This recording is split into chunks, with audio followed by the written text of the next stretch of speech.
Fayulu, Kobangelo côté, Félix Azana Poison, Oyekoya et Ya. Très chers amis de Kouli Media TV, bonsoir.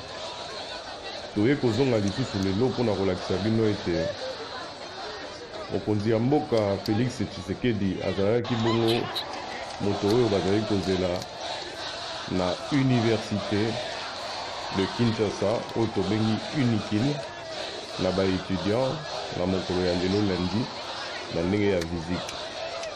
Mais bino moko bolanda pe boyoka oyo ba étudiant ya mboka ba réservaki mpona mokonzi na bango. Les images parlent d'elles-mêmes. Merci, suivez et à très bientôt.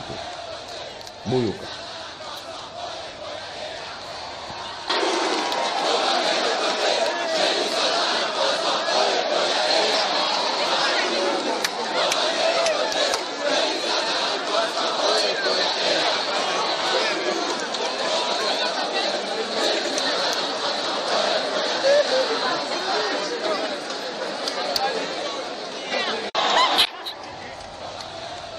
Et bon, on a sima ya makamunyo soyo toyoki ete président actuel Félix Tshisekedi ayebisaki bongo na bato oyo ya ye te akokoma susu na université de Kinshasa lelo te.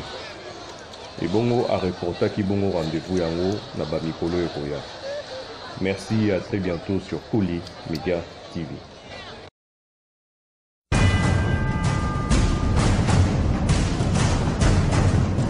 Coucou tout le monde, du nouveau sur vos petits et grands écrans. Maman Françoise Vita, double brassard, sort sa nouvelle chaîne YouTube et vous invite à vous abonner. Toutes les informations qu'il vous faut, économiques, sociales, politiques, mode et j'en passe. Et Zaya Koyinda, abonnez-vous. Kouli Media TV.